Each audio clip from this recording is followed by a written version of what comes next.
Bonjour, c'est Cyril encore. On est le 10 août 2023. Alors, je viens sur la trompette aujourd'hui encore et je viens proclamer le retour de notre Seigneur Jésus-Christ. Amen et alléluia. Soyons tous bénis, soyons remplis de sa joie. Amen. Alors, je suis un peu en retard, n'est-ce pas, sur mes enseignements. Et je viens apporter ici deux messages du 8 août. Amen. Au mois d'août, il y a 2 jours, amen, j'ai reçu au fait 4 messages que je devais apporter. J'ai pu mettre 2 en ligne et les 2 autres, je ne les ai pas mis.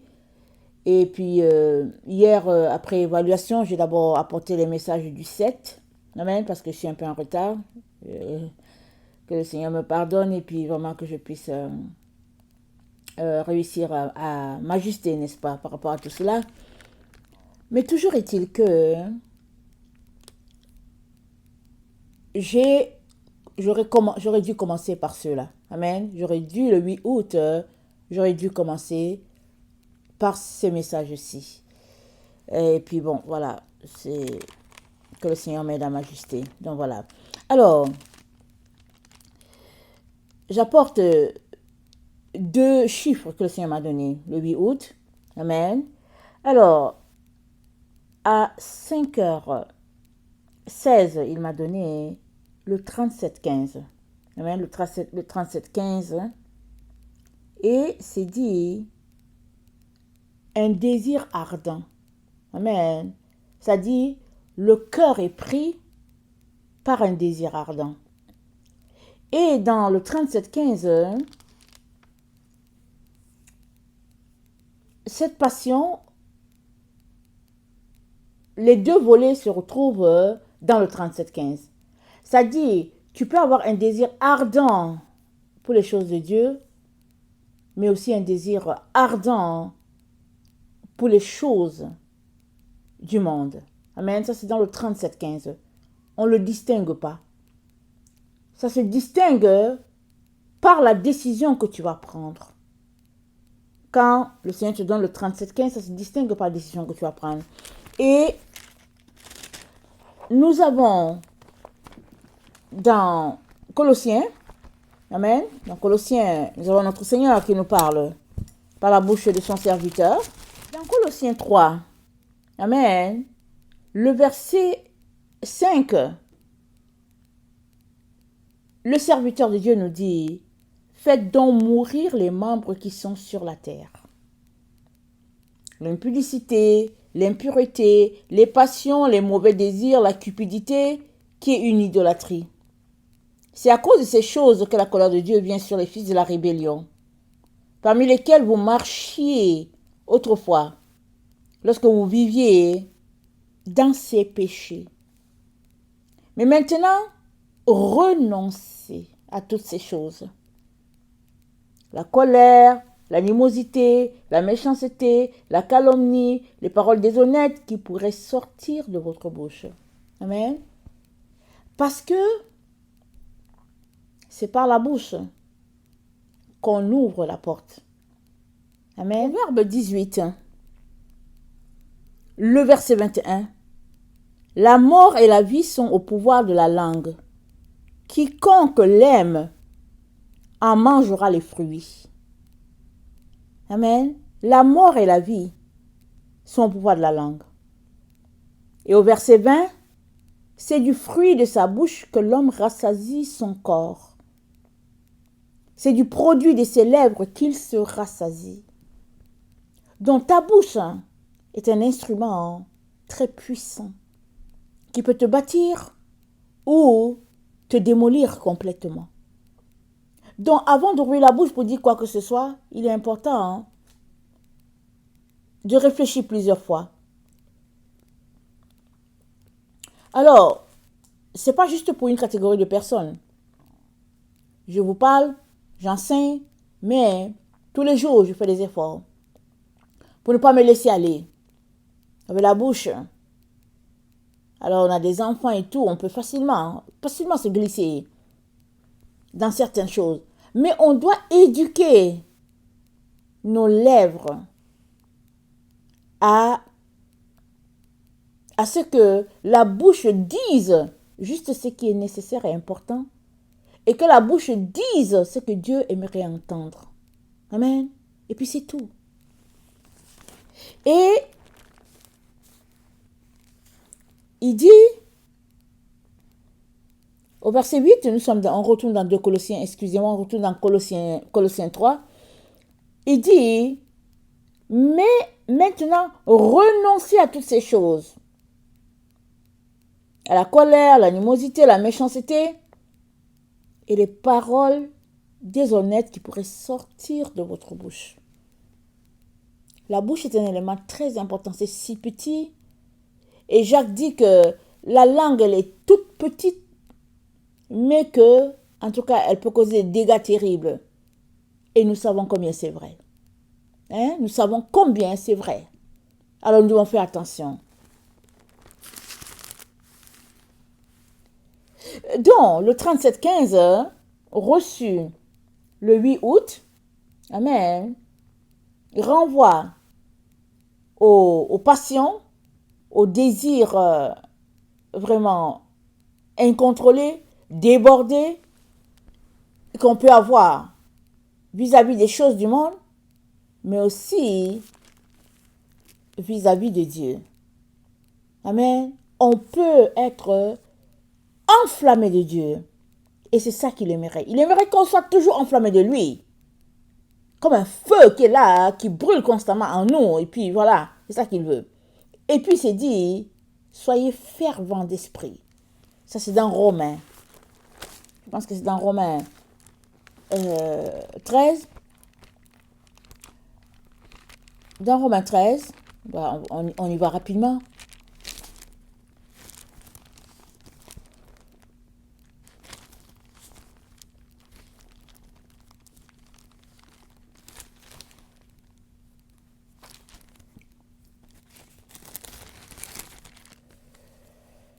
Excusez-moi, c'est Romains 12. Donc dans Romains 12, le verset 11, c'est dit, ayez du zèle et non de la paresse. Soyez fervents d'esprit, servez le Seigneur. Réjouissez-vous avec espérance. Soyez patients dans l'affliction, persévérez dans la prière. Amen. Alors, quelqu'un qui est fervent d'esprit, c'est quelqu'un qui brûle d'un désir ardent pour le Seigneur, pour les choses de Dieu. Amen. Et c'est ça que le Seigneur aimerait qu'on ait. Si on a ce désir ardent pour les choses de Dieu, on ne va pas se tourner vers les choses du monde. Amen. Notre passion va nous enflammer, va nous conduire juste à faire les choses que Dieu aime. Parce que cette passion enflammée que nous avons, c'est un amour fou pour notre Seigneur. Amen. C'est un amour. Alors, ça c'était dans la concordance grecque. Et évidemment, on ne peut pas avoir les deux feux. Amen. On ne peut pas avoir un feu pour le Seigneur et un feu pour les choses du monde. On doit choisir. Donc, dans le 37-15, tu dois choisir. Vers qui va pencher ton cœur? Vers qui? Dans le proverbe 4, c'est dit, mon fils, garde ton cœur plus que toute autre chose, car de lui viennent les sources de la vie. Proverbe 4. Le verset 20, c'est dit, mon fils, sois attentif à mes paroles. Prête l'oreille à mes discours. Qu'ils ne s'éloignent pas de tes yeux. Garde-les dans le fond de ton cœur, car c'est la vie pour ceux qui les trouvent, c'est la santé pour leur corps. Garde ton cœur plus que toute autre chose, car de lui viennent les sources de la vie. Écarte de ta bouche la fausseté, éloigne de tes lèvres les détours, que tes yeux regardent en face et que tes paupières se dirigent droit devant toi. Éloigne de tes lèvres les détours. Regarde droit devant toi. Ça dit que dis la chose telle qu'elle est. Et le reste, c'est pas important, ne le dis pas. Dis ce qui est important. Évite les détours. Amen. Je parle aussi à moi. Amen. Parce que quand le Seigneur est en train d'enseigner, c'est tout le monde qui doit boire à la source de notre Dieu. Et c'est dit au verset 23, garde ton cœur plus que toute autre chose, car de lui viennent les sources de la vie. Les sources viennent de ton cœur. Mais c'est quoi ton cœur? Ton cœur, ce sont tes entrailles et ils sont rattachés directement au trône de Dieu. Tu es connecté directement à Dieu. Depuis le jour où Dieu t'a pensé, amen, et qu'il t'a envoyé dans le sein de ta mère, tu as été connecté à lui. Et tant et aussi longtemps que tu marches pour le connaître, tu resteras connecté à lui. Jusqu'à ce qu'un jour vienne où tu le verras face à face, ou bien, si tu le renies, tu te retrouveras séparé de lui.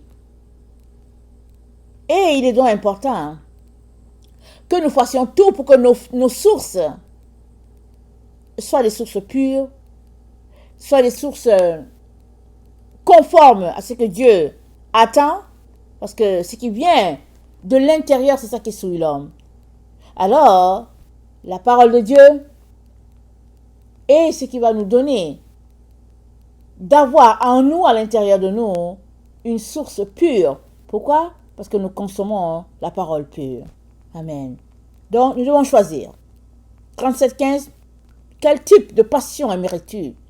Être passionné pour Jésus-Christ ou bien être passionné pour les choses du monde?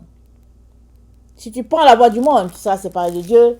Et si tu prends le côté de Jésus, évidemment, la vie éternelle va demeurer connectée à toi. Amen. Et puis, l'autre chiffre que j'ai reçu, c'est le 19-19. Amen. Et ça, c'est dans la concordance. Je ne sais pas pourquoi je n'ai pas noté. Le 19-19, je pense que c'est dans la concordance en hébreu. Ok? C'est dans la concordance en hébreu. Et c'est dit myrte. Alors, c'est cette fleur-là. Et quand je suis allée taper le myrte, ça a renvoyé à Adassa. Adassa, c'est le nom d'Esther. Amen. Et l'histoire que Dieu pointe ici, c'est le fait que par Esther, le salut est venu. C'est le fait que il y avait une situation de chaos. Dieu a pu trouver une personne qui allait sauver Israël. Mais avant que la chose arrive à la connaissance d'Esther, Dieu avait déjà tout vu.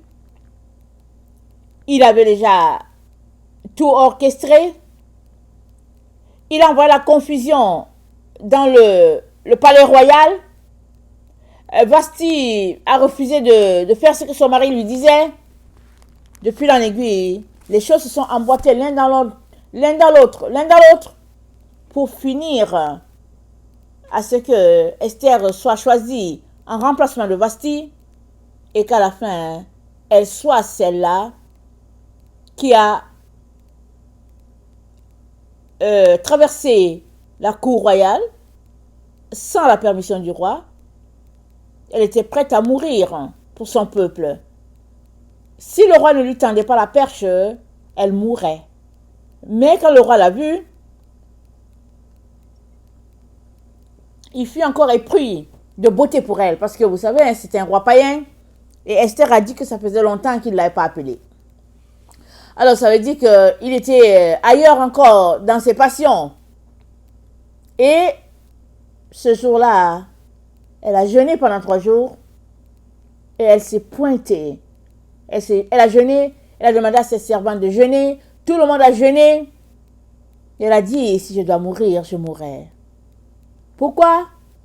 Parce que Aman, l'ennemi d'Israël, avait décidé d'éliminer ce peuple-là. Mais il ne savait pas qui était Esther. Il ne savait pas que Esther était d'origine israélite. Il ne savait rien. Et c'est là où il est tombé dans son propre piège. Alors allons-y regarder dans Zacharie. Et on va consommer, n'est-ce pas, ce que Dieu a pour nous.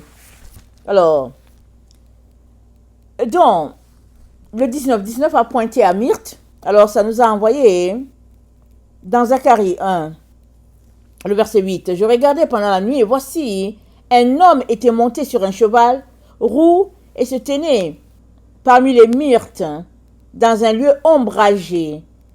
Il y avait derrière lui des chevaux roux, fauves et blancs.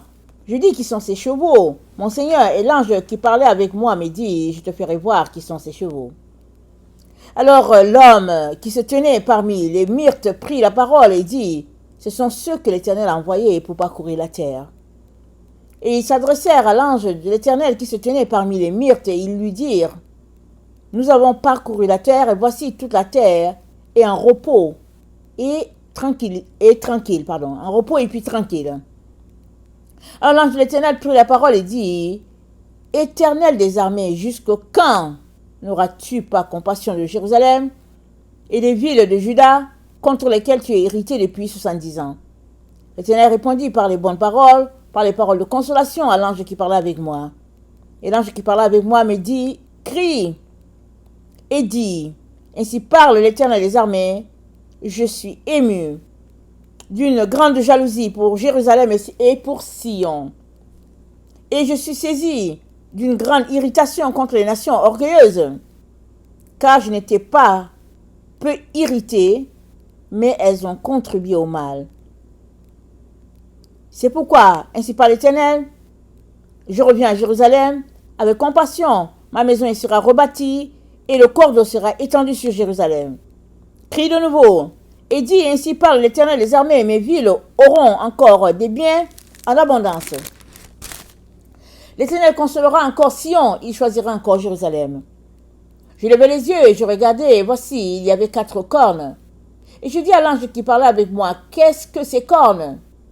Et il me dit, ce sont les cornes qui ont dispersé Juda, Israël et Jérusalem. L'Éternel me fit voir 4 forgerons. J'ai dit, que vient-il faire?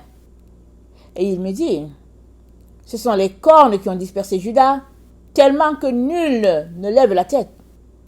Et ces forgerons sont venus pour les effrayer et pour abattre les cornes des nations qui ont levé la corne contre le pays de Juda, afin d'en disperser les habitants.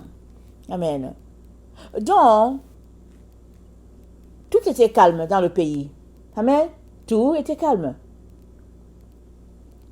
Et c'est la raison pour laquelle le Seigneur pointe ce passage. Et l'homme qui se tenait, amen, du côté ombragé, a été envoyé par le ciel pour faire son constat. Et il dit, tout est calme. Ça dit, il y a la paix entre les enfants de Dieu et les ennemis. Tout est calme. Et là, l'ange de l'Éternel prend la parole et dit à Dieu, jusqu'à quand n'auras-tu pas compassion de Jérusalem et des villes de Juda? Ça dit, on comprend que l'ange veut que... L'ange n'est pas content que ce soit la paix. Mais on peut s'arrêter pour dire, mais pourquoi? Amen. On peut s'arrêter et dire pourquoi. C'est parce que là où il y a les deux esprits, il faut qu'il y ait combat. Voilà. Tu ne peux pas être en paix tant qu'il y a l'esprit de Dieu avec l'autre qui a l'esprit de Satan. Tu ne peux pas être en paix. Si vous êtes en paix, il y a un problème. Il y a un problème parce qu'il y a compromis. Vous ne pouvez pas être en paix. Vous êtes toujours appelé à être en guerre. En guerre. En guerre.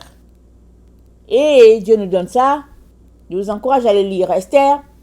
Et puis Dieu nous donne ça parce que quand on regarde le monde, il y a, je veux dire entre guillemets, un semblant de paix. Amen. Il y a un semblant de paix. On sait tout ce qui est arrivé. Les choses ont fini par se replacer. Et puis tout semble calme. J'ai dit semble. Et Dieu nous dit que ça va reprendre encore de plus belle. Donc, je pense que la vidéo d'hier, il nous avertissait qu'il y a la persécution qui arrive. Et là, l'ange serait content. Amen. L'ange serait content. Parce qu'il va se dire, les choses avancent. Parce que les anges, ils voient toutes les choses sur la perspective de Dieu. Et on devrait aussi le faire. On devrait voir les choses sur la perspective de Dieu et non sur la perspective de notre chair. Alors, on peut dire, ah non, mais vraiment, la guerre, c'est pas bien, les troubles, donc voilà. Mais pour Dieu, c'est le processus par lequel il divise et qu'il sépare. Et il nous a déjà averti, il a dit, à la fin de la moisson, alors l'ivraie sera séparée du bon grain. Et ce sera preuve de justice de Dieu, parce qu'il dit qu'il retourne encore vers Jérusalem. Il dit qu'il retourne encore vers Juda. Alors, ce sera preuve de justice de Dieu. Et pendant que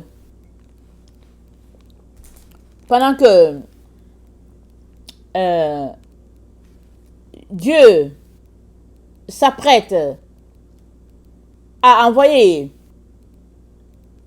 des troubles dans le camp de l'ennemi, amen, toi et moi, nous devons prendre position, ancrés en Dieu profondément, afin de ne pas être emportés par les différents changements qui arrivent et qui arriveront. Vous savez comment on a été déstabilisé, n'est-ce pas, quand on a annoncé qu'il y avait une maladie, c'était en 2020, janvier 2020. On a été déstabilisé. Et ceux-là qui avaient déjà une relation avec le Seigneur étaient quand même confiants, mais les autres qui n'avaient pas été préparés, ça a été dur, ça a été vraiment fatal pour plusieurs. Et nous sommes informés, amen, que des moments pareils ou bien avec une intensité plus grande arrivent très très proches là. Et toi et moi devons nous préparer dans la prière, le jeûne, le renoncement à soi, le renoncement aux œuvres mortes, afin de dépendre de notre Seigneur et non des choses sur cette terre, parce que il y aura une séparation claire et nette entre les deux groupes. Ça sera évident entre les deux groupes. Maintenant, si Dieu est pour toi, tout ton cœur devait te tourner vers lui. S'il n'est pas aussi pour toi, voilà, tu vas marcher clopin. Et tout cela ne sera possible que dans la mesure où nous aurons choisi la crainte de Dieu. Ce n'est que ça qui va nous donner de pouvoir garder notre profondeur avec notre Dieu. Alors, je vais lire un passage avant de nous séparer, n'est-ce pas? Un passage nous encourageant sur le comportement à avoir. Alors, on ne doit pas pécher caché. Non, on ne doit pas. On doit avouer nos transgressions à Dieu. David dit, tant que je cachais mon péché, mes os se consument au-dedans de moi. Il dit, et puis j'ai dit, je vais avouer ma faute. Et ce n'est que comme ça qu'on va connaître la liberté. Ou bien, voilà, la liberté. On sera délivré. Dans 4 Esdras, le verset 65, c'est dit, malheur à ceux qui pêchent et veulent dissimuler leurs péchés. À cause de cela, le Seigneur ne cessera de scruter toutes leurs œuvres. Malheur à ceux qui pêchent et qui veulent cacher ce qu'ils ont fait. Et l'autre passage qu'on pourrait lire se trouve dans Siracide. Amen. Alors dans Siracide, excusez-moi. Dans Siracide 1, c'est dit, le verset 11, la crainte du Seigneur est gloire et fierté, joie et couronne d'allégresse. La crainte du Seigneur réjouit le cœur, donne joie, gaieté et longue vie. Pour qui craint le Seigneur, tout ira bien à la fin. Au jour de sa mort, il sera béni. Le commencement de la sagesse, c'est la crainte du Seigneur. Pour les fidèles, elle a été créée avec eux dans le sein maternel. Parmi les hommes, elle a fait son nid, fondation d'éternité. avec leur descendance, elle restera fidèlement. La plénitude de la sagesse, c'est la crainte du Seigneur. Elle enivre les hommes de ses fruits. Leur maison tout entière, elle la remplit de ce qu'ils désirent et leur grenier de ses produits. La couronne de la sagesse, c'est la crainte du Seigneur qui fait fleurir la paix et la bonté. Non, qui fait fleurir la paix et en bonne santé. Elle fait pleuvoir la science et la connaissance intelligente. Elle exalte la gloire de ceux qui la possèdent. Et ses rameaux sont une longue vie. Amen. Alors, on ne peut en même temps avoir un ardent désir pour les choses du monde et en même temps avoir un ardent désir pour Dieu. Ça ne se fait pas, ça ne se peut pas. Si tu as choisi de marcher selon Dieu, sépare-toi de tout le reste. Sépare-toi et sépare-toi. Parce que tu ne pourras pas t'en sortir. Tu ne pourras pas arriver au bout du tunnel. Et Jésus-Christ a dit quoi? Il a dit, aux vainqueurs, je donnerai. Ce sont les vainqueurs qui auront leur robe, qui auront leur couronne. Et ce n'est pas tout le monde qui dit, je suis chrétien, qui aura sa couronne. C'est les vainqueurs qui les auront. Quand ils arriveront à la ligne d'arrivée. Amen. Alors, Apocalypse 3, le verset 12, je finis avec ça. Celui qui vaincra, je ferai de lui une colonne dans le temple de mon Dieu. Il n'en sortira plus. J'écrirai sur lui le nom de mon Dieu et le nom de la ville de mon Dieu, de la nouvelle Jérusalem qui descend du ciel, d'auprès de mon Dieu, et mon nom nouveau. Que celui qui a les oreilles entende ce que l'Esprit dit aux églises. Amen et alléluia. Soyons donc bénis. Amen. Et je viens apporter le second message, ou bien le quatrième message que j'ai reçu le 8 août. Amen.